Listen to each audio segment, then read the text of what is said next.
The future of Voight and Chapman in Chicago PD Season 13. Can they recover from the fallout? The Season 12 finale of Chicago PD left fans reeling, not just from the explosive death of Deputy Chief Reed, but from the emotional rupture between Hank Voight and Assistant State Attorney Nina Chapman. Their final scene was charged with unspoken regret, unresolved tension, and the painful acknowledgement that Voight's choices have put an insurmountable barrier between them, at least for now. But as showrunner Gwen Saigon hinted, this isn't necessarily the end. Their relationship, though strained, still carries the weight of what could have been. So where does this leave them in Season 13? And more importantly, is there a path forward for these two, or has Voight's decision to cross the line severed their bond for good? The fallout. Voight's self-imposed isolation.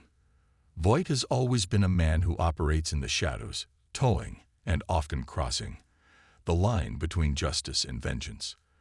But his decision to sanction Reed's death wasn't just about taking down a corrupt cop.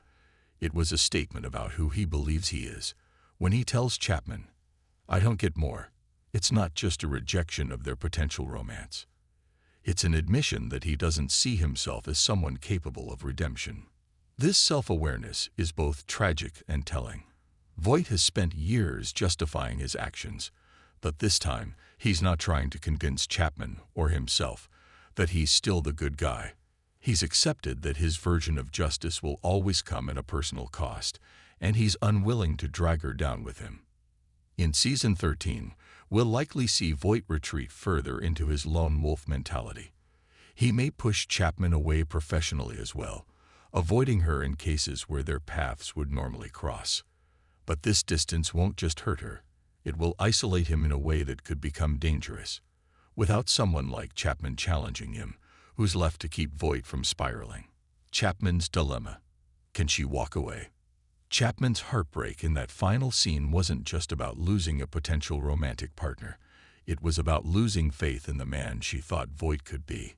"It's not who you are," she insists, clinging to the version of Voight that once believed in change. But his response shuts that door firmly in her face. Now, Chapman is left with a choice.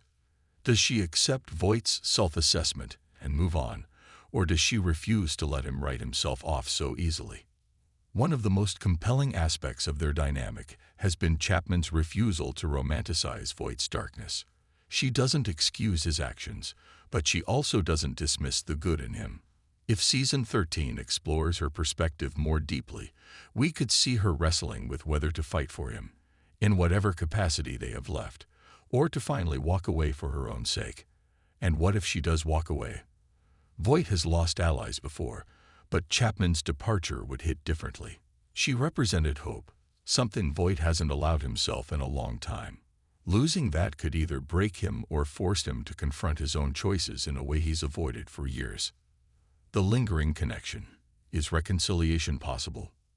Saigon's comments suggest that while this feels like a breakup, it's not necessarily the end. So how could Chicago PD rebuild their relationship in Season 13? 1. A professional crisis forces them back together. The most straightforward path is a case that forces them into each other's orbit again. If Chapman is put in danger or if a new threat emerges from Reed's death, Voight may have no choice but to work with her, and old feelings and frustrations will resurface. Voight faces consequences, and Chapman is involved. Reed's death won't just disappear. If an investigation into his corruption uncovers Voight's role in his demise, Chapman could find herself torn between her duty as an ASA and her personal loyalty to Voight. This could lead to a powerful arc where she's forced to choose, and Voight is forced to face accountability. Someone else calls Voight out. What if another character, perhaps Upton or Atwater, confronts Voight about pushing Chapman away? Sometimes it takes an outside perspective for a person to realize they're making a mistake. If someone points out that Chapman was one of the few people who truly understood him, Voight might reconsider shutting her out completely. The bigger question: should they be together? Even if reconciliation is possible, should Voight and Chapman become a couple? Their chemistry is undeniable, but their moral compasses don't always align. A romantic relationship would complicate their professional lives, and Voight's tendency toward vigilant justice would constantly put Chapman in an impossible position. But perhaps the more interesting route is not making them a couple. Instead, keeping them in a tense, unresolved dynamic, where they care deeply but can't fully bridge the gap between their worlds.